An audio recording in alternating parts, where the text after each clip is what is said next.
Olá, galerinha do sexto ano, sejam todos bem-vindos a mais uma aula de História. Eu sou o professor Eberson Cardoso, serei o seu professor a partir de agora. E vamos lá dar uma olhada no tema da nossa aula de hoje?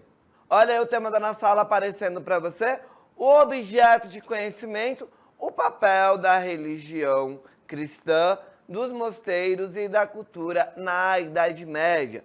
E o detalhamento, teocentrismo e a sua influência sobre a cultura medieval. Isso mesmo, a gente continua naquela viagem dentro da Idade Média, conhecendo agora como era a questão da cultura, de que forma a igreja influenciava e de que forma a igreja contribuiu com a sociedade, a maneira que a sociedade se organizava naquele período durante a Idade Média. Vamos lá para a nossa aula?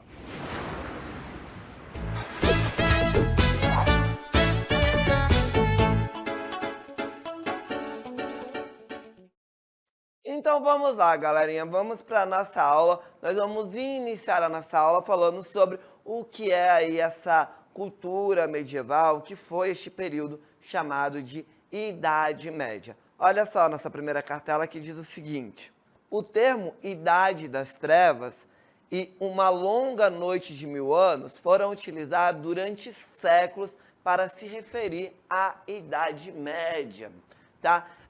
Esse termo Idade Média, Idade das Trevas, ou então também a gente vai ouvir várias vezes dentro da história, uma noite de 1000 anos, foram utilizados durante séculos para se referir a este período que nós vamos chamar de Idade Média. Por muito tempo, o período medieval ficou conhecido como um período de poucas contribuições na área da cultura. A gente vai ver durante muito tempo vários estudiosos, durante séculos, dizendo que durante este período chamado de Idade Média, não houve contribuição, não houve desenvolvimento, não houve contribuição para a área da cultura, para a política. Foi um período chamado de Idade das Trevas, justamente porque muitos historiadores, muitos pesquisadores, durante muitos séculos, defenderam a ideia de que nada se produziu dentro do período chamado Idade Média. Hoje, a gente sabe que não é assim que aconteceu. Hoje, a gente sabe que houve uma grande contribuição e é essas contribuições que nós vamos ver na nossa aula de hoje. Olha só, os humanistas, eles trazem essa visão quando buscam contribuições do período que antecede a Idade Média. Esses humanistas, que são esses pensadores que surgem lá durante o período do Renascimento, que eles vão analisar tudo que foi desenvolvido no período da Idade Média, mas eles vão comparar com aquilo que foi desenvolvido antes da chamada Idade Média, lá na Antiguidade, eles vão dizer que não houve nada não houve nada de contribuição durante o período da Idade Média. Não houve nada que se desenvolvesse de maneira significativa que pudesse contribuir com a humanidade. Por isso que eles vão chamar de Idade das Trevas, um período de escuridão, do conhecimento, da sabedoria, porque nada ali que surgiu naquele período contribuiu com o desenvolvimento da sociedade. Isso é um pensamento, galerinha, daqui, ó, dos humanistas, que vão dar início ao chamado Renascimento, a esse movimento renascentista que surge aí por volta do século XV, XIV, XV, tá? Ó, os humanistas, eles focaram nos avanços intelectuais e as produções culturais que não se fundamentaram em crenças religiosas. Esses humanistas, eles buscaram priorizar aí os avanços intelectuais e as produções culturais que não tinham como base as crenças religiosas. E é importante a gente lembrar que aqui, durante este período da chamada Idade Média, a igreja, a questão da religião, ela era prioridade, era essas crenças religiosas que ditavam os ritmos aqui dentro do período que nós vamos chamar de Idade Média. Este pensamento desses humanistas, eles surgem, apesar de terem surgido aí entre os séculos XV e XVI, eles vão permanecer durante séculos. A gente vai ver durante muito tempo esse pensamento dos humanistas se mantendo aí dessa crença de que durante o período da Idade Média nada se produziu, nada contribuiu com o desenvolvimento da sociedade. Por isso que era considerado aí um período de Idade das Trevas, um período que não houve desenvolvimento intelectual, que não houve contribuição para as questões políticas, para a cultura, enfim. Nós vamos ver que novos estudos foram surgindo aí ao longo do tempo, mostrando que o período da Idade Média também foi um período de grandes descobertas e contribuições, colaborando com a sociedade moderna e deixando um importante legado. Então, galerinha, olha só, novos estudos acabaram apontando, mostrando que este período, que para os humanistas era um período de escuridão, na verdade, esses novos estudos mostraram que não era bem assim, que durante o período da Idade Média foi também um período de grandes descobertas e contribuições e colaboraram de maneira significativa para a sociedade moderna, para a nossa sociedade de hoje, deixando aí um importante legado. Então, esses novos estudos caem por terra, jogam por terra essa ideia defendida pelos humanistas de que durante a Idade Média nada se produziu, não haveria aí contribuições significativas. A gente pode observar isso através da fala de um importante historiador chamado Jacques Legoff, que é um dos mais relevantes historiadores do nosso tempo. Jacques Legoff, ele é um grande nome dentro da história, é uma das pessoas mais importantes que nós vamos ter no nosso tempo dentro da área da história, e ele vai dizer o seguinte, esta longa Idade Média é o contrário do hiato visto pelos humanistas do Renascimento e pelos homens das luzes. Criou a cidade, a nação, o Estado, a universidade, o moinho, a máquina, a hora e o relógio, o livro, o garfo, o vestuário, a pessoa, a consciência e, finalmente, a revolução. Tá vendo? Jacques Legoff, ele vai apontar, ele vai mostrar aí que a Idade Média trouxe, sim, grandes contribuições, porque foi durante a Idade Média que nós vamos ver aí o renascimento das cidades, vamos ver surgindo aí o conceito de nação, de Estado que surge a partir de então. Vamos ver durante a Idade Média as primeiras universidades do mundo surgindo aí neste período. O moinho, que foi uma importante tecnologia daquele período, as máquinas, a hora, o relógio, enfim. A gente vai ter grandes contribuições que foram desenvolvidas durante este período da Idade Média, tá? Então, a Idade Média, sim, de fato, trouxe uma grande contribuição.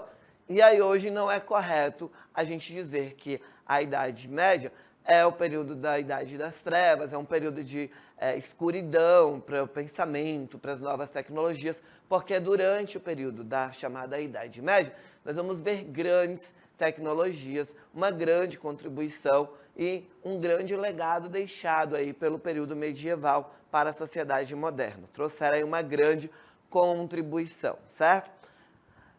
Nós vamos ver que durante este período da chamada Idade Média, quem iria ditar as regras era a Igreja Católica. Por mais que houvesse ali a figura do rei, a figura do imperador, a igreja, a religião era algo muito presente dentro dessa sociedade. Era ela que ditava as regras, ela era que organizava a vida social e as relações que eram estabelecidas dentro daquelas sociedades no período medieval.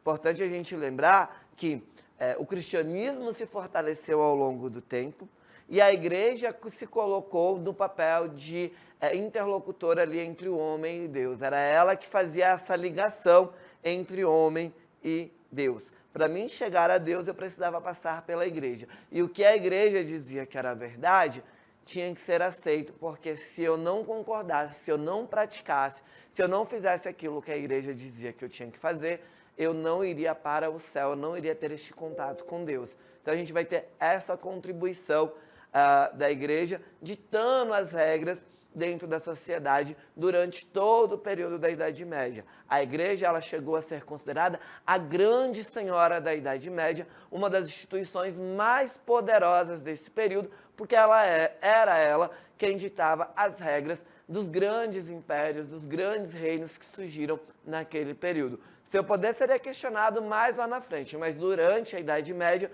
quem mandava, de fato, em boa parte da Europa, era a igreja com o seu poder. Porque nós vamos ver a supremacia do cristianismo durante este período da Idade Média. Olha só, nossa cartela diz o seguinte, ó. Durante o período da Idade Média, a religião esteve muito presente e influenciou de forma significativa a cultura da Europa. Essa influência da religião, ela pode ser observada através das expressões culturais desse período, como textos filosóficos, pinturas e obras arquitetônicas.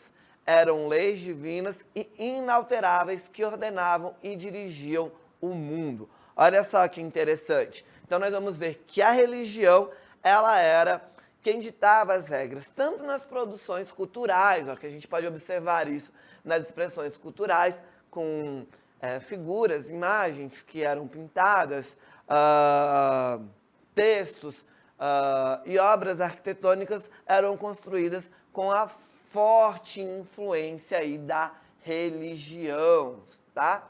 Além do mais, a igreja trazia aí as leis divinas e essas leis eram inalteráveis. Elas jamais poderiam ser questionadas. O que a igreja dizia que era verdade e não deveria, em hipótese nenhuma, ser questionado. Ai daquele que questionasse alguma lei que a igreja definia, viu? E eram essas leis divinas inalteráveis que ordenavam, que ditavam as regras, que dirigiam o mundo naquele período da Idade Média. Não cabia ao ser humano questionar e nem tampouco entender por que ocorriam as coisas. Bastava apenas crer. Ai daquele que questionasse por que a chuva cai e fosse questionar isso na igreja. Ele era condenado, ele era condenado a ir direto para o inferno se continuasse questionando por que a chuva cai, por que enfim, por que a Terra gira, jamais poderia ser questionado. A única obrigação que as pessoas tinham era de crer, apenas crer. Esse tipo de cultura, centrada na religião e em Deus, nós vamos chamar de teocêntrica. O que isso quer dizer, professor? Theos significa Deus e kentron, centro. Então, teocêntrica é aquela cultura, é aquela crença de que Deus é o centro do mundo, tá? Então, não se questiona nada do que se refere à questão da religião. É um tipo de cultura que está centrada na religião, onde Deus é o centro do mundo. Nós vamos chamar de uma cultura teocêntrica, tá? Com a figura de Deus ali no centro do mundo. Na área da filosofia, a gente vai ver o grande destaque durante este período da Idade Média, sendo aí as obras do filósofo Santo Agostinho, que viveu ali por volta de 354 e 430 depois de Cristo. Percebam, galerinha, que este período, 354 a 430, é um período em que a igreja está se consolidando dentro do Império Romano. A igreja ainda não é religião oficial, o cristianismo ainda não é religião oficial do Estado, do Império Romano. Ela vai se tornar ali, alguns anos na frente ainda, a igreja oficial do Estado, do Império Romano, e vai ser a base dos ensinamentos, do pensamento ali de Santo Agostinho, que vai dar sustentação para a igreja, para as crenças, para os dogmas, para as tradições que a igreja vai sustentar a partir de então. Santo Agostinho, ó, ele vai unir o neoplatonismo, que era uma filosofia inspirada lá nas obras dos gregos, Platão, do grego Platão, à doutrina cristã. Ele vai trazer essas ideias do neoplatonismo, que era essa filosofia inspirada aí nas obras do grego Platão.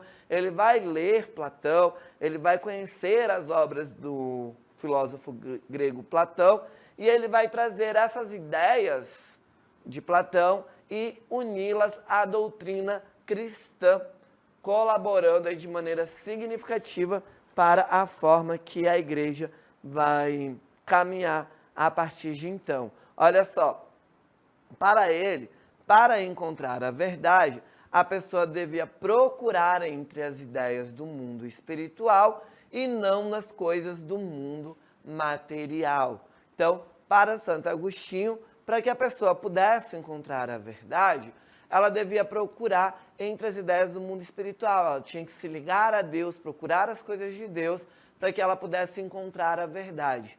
E não nas coisas do mundo, não se ligar nas coisas do mundo, tá?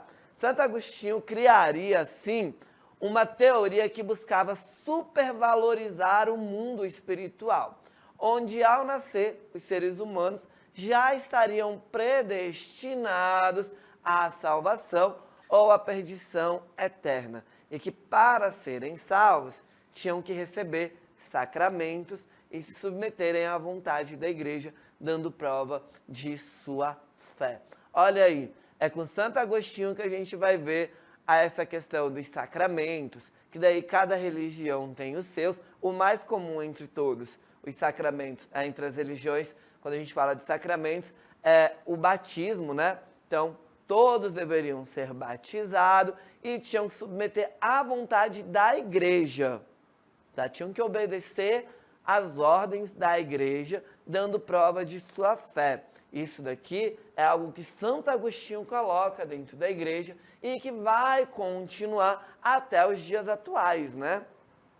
Então, Santo Agostinho iria trazer uma grande contribuição aí para a consolidação da igreja, trazendo regras e estabelecendo normas ali que vão ser seguidas durante todo o período da Idade Média, e a gente consegue observar que até hoje a gente ainda continua mantendo aí algumas dessas tradições que foram criadas ali dentro da igreja no período medieval e que permaneceram até os dias atuais, certo? Mas não foi só essas contribuições também não. Olha só, o professor trouxe um mosaico aqui com várias imagens, ó. E aí eu queria perguntar para vocês, o que essas imagens representariam aí para vocês? O que elas têm a ver com a Idade Média? Olha só, a gente tem aqui a figura do coelhinho da Páscoa, a gente tem aqui uma figura do carnaval, né? A gente tem aqui também, ó, a formação das cidades, o pessoal festejando aqui durante o período da Idade Média. E aqui a gente tem uma imagem do nascimento de Jesus Cristo. O que essas imagens têm a ver com a Idade Média? Simples, galerinha. Tudo isso daqui surge durante a Idade Média e continua até os dias atuais, né? A Páscoa, a celebração do Carnaval, a celebração do nascimento de Jesus Cristo. Todas essas imagens retratam algo que surgiu durante o período da Idade Média e que continua até os dias atuais. Olha só, porque a cultura medieval, ela não estava limitada aos espaços das igrejas e dos mosteiros. Haviam diversas comunidades que mantinham também os seus cultos pagãos herdados por povos considerados bárbaros, tá? Esses cultos pagãos que seriam perseguidos aí pela igreja. A igreja os condenaria, ó.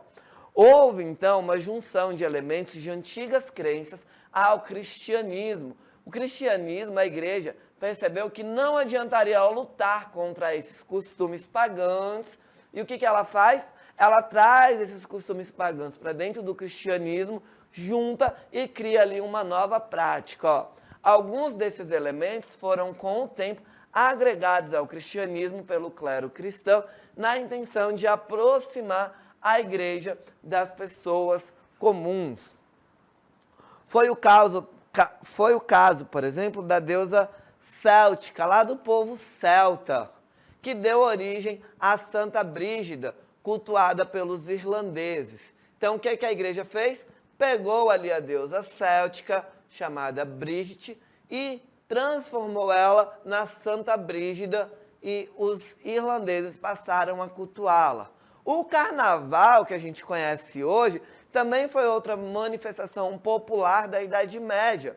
Em muitos lugares as pessoas aproveitavam para se divertir e até criticar a ordem existente. O carnaval já existia desde o período da Idade Média, tá? O carnaval que inicia como uma festa cristã dentro da igreja, aonde a igreja dizia que você poderia pular ali carnaval durante os 3 dias, fazer tudo o que você queria. Depois que acabasse o carnaval, a gente entraria ali no período da quaresma, onde nós teríamos que pagar 40 dias de penitência por tudo que a gente tinha feito naqueles 2 dias. Carnaval surge aí no período da Idade Média e se mantém até os dias atuais. Certo, galerinha? Mas olha só, durante o século XI, na passagem da Alta Idade Média para a Baixa Idade Média, o mundo medieval também passaria por grandes transformações. Nós vamos ver que vai surgir aí o desenvolvimento do comércio, o comércio começa a ressurgir nesse período, as grandes cidades começam a aparecer, né, cidades modernas, afinal de contas já é seguro retornar para as cidades, acabou as invasões bárbaras, a educação passa então a ter destaque dentro dessa sociedade medieval e as manifestações artísticas também começam a ganhar impulso. Nós vamos ver que há uma preocupação com a questão do ensino. Ó. O desenvolvimento das cidades acabou colaborando para que houvesse aí uma preocupação com a educação.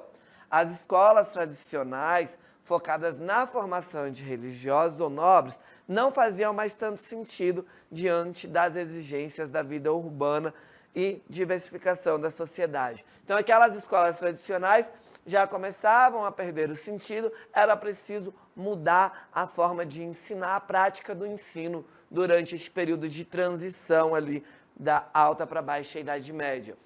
É nesse período que nós vamos ver surgir aí as universidades que passariam a atender os filhos de mercadores e de artesãos que enriqueceram com o comércio. Alunos estudavam aproximadamente 8 anos gramática, retórica, lógica, e esse conjunto de disciplinas vão se chamar de trivium. E o quadrivium, composto aí por aritmética, geometria, astronomia e música. Após esses estudos, os alunos se preparavam para exercer um ofício ou escolhiam a teologia, medicina ou direito para se especializar. É neste período, galerinha, que nós vamos ver o surgimento de importantes universidades que surgem neste período e vão continuar presentes até os dias atuais. Aqui a gente tem algumas imagens de universidades que surgiram neste período da Idade Média. Todas essas imagens que estão aparecendo aqui para vocês são universidades que surgiram lá na Idade Média, na Baixa Idade Média, durante o século XI, XII, e que existem até os dias atuais, estão presentes aí atuando com ensino, pesquisa, até os dias atuais. São todas frutos deste período da chamada Idade Média, da Baixa Idade Média, tá? Olha só, a vida universitária iria se expandir por toda a Europa. Algumas universidades mais renomadas do mundo iriam surgir neste período, como Oxford e Cambridge, na Inglaterra. O professor não vai saber falar francês agora, viu? mas a gente vai ter importantes universidades que surgem na França, na Espanha, em Portugal, na Itália a gente vai ver importantes escolas que surgem ainda no século XI. A Universidade de Bolonha, é considerada a mais antiga do mundo ocidental, surge lá no ano de 1088 e funciona até hoje, viu, galerinha? Até hoje elas estão presentes.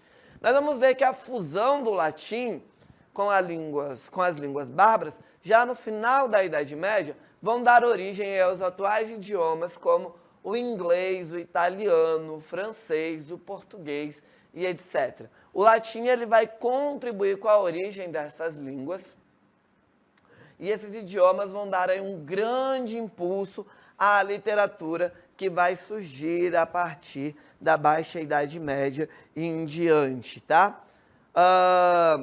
Vamos ver um destaque desse impulso para obras como a Divina Comédia de Dante Alighieri. A Divina Comédia do florentino Dante Alighieri é considerada a primeira grande obra escrita em uma língua vernácula, uma língua que surge a partir do latim, tá? A gente fala de língua vernácula, é aquela língua que surge a partir de outra, que no caso do latim. E é dividida em 3 partes. Ela tem a primeira parte, que é o inferno, depois o purgatório e o paraíso, refletindo a visão aí do mundo cristão. Guiado, olha só, a obra diz o seguinte: guiado pelo poeta latino Virgílio, o narrador visita esses 3 lugares místicos, no inferno e no purgatório. Ele vai encontrar os chefes da igreja e autoridades que faz da obra uma crítica política. Dante Alighieri iria fazer uma crítica à igreja, onde ele vai dizer que quando ele passou pelo inferno e pelo purgatório na obra, lá ele viu a igreja, os chefes da igreja e as autoridades. Era uma crítica que ele fazia ao regime daquele período. Nós vamos ver que ainda vai ter uma grande contribuição na questão da arquitetura. Neste período nós vamos ver que vai surgir 2 importantes estilos durante a Baixa Idade Média: o estilo românico e o estilo gótico. Olha só que interessante. O estilo romântico, ele pode ser observado em castelos, igrejas e mosteiros construídos durante o século XI e XII. Seus traços principais são solidez, paredes extremamente grossas, arcos redondos, muito parecido com os arcos romanos. Daí o nome e poucas aberturas que possibilitam a passagem de luz para o interior da construção. Aqui a gente tem um exemplo, ó, dessas paredes grossas, as janelas em formato de arco, as portas, é o estilo românico. Nós vamos ter também o estilo gótico, ou ogival. Ele vai se difundir a partir do século XII. As construções góticas se caracterizam por linhas verticais, paredes finas, vitrais coloridos, interiores iluminados. Criado lá na França, esse estilo influenciou toda a arquitetura religiosa no fim da Idade Média. E olha que interessante, galerinha. Quando vocês puderem vir à capital, puderem vir aqui em Manaus, o professor não trouxe aqui uma imagem para mostrar para vocês, mas aqui em Manaus a gente tem uma obra arquitetônica construída sobre influência desse estilo. A gente tem aqui uma igreja católica, a igreja de São Sebastião, que fica no centro da cidade, ao lado do Teatro Amazonas. Ela é uma igreja construída sobre influência desse estilo gótico que surge lá na Europa. A igreja de São Sebastião, ela é construída aí no século XIX, aqui em Manaus, no centro da cidade, mas ela ainda vai ter uma forte influência desse estilo gótico que surge dentro da Europa, lá na Baixa Idade Média, certo? É só para a gente ter uma ideia do quanto a Idade Média contribuiu com a sociedade moderna, de como a igreja estava ali influenciando também e ditando as regras dentro da sociedade, como a igreja moldou a cultura, as invenções, a ciência, a pesquisa, as escolas, as universidades, como a igreja foi construindo e ditando as regras aí durante este período da chamada Idade Média, da Alta e Baixa Idade Média, né? Esse período em que a igreja estava no poder, sendo considerada aí a grande senhora do período da Idade Média, da chamada Idade Média. A igreja queria perder o seu poder lá na frente, mas isso vai ser assunto para uma outra aula. Por hoje, o professor Eberson fica por aqui. Eu espero que você tenha gostado da nossa aula e aprendido de fato um pouquinho mais sobre o que é a Idade Média, quais foram as contribuições aí deste período para a sociedade moderna. Então, pessoal, até a próxima!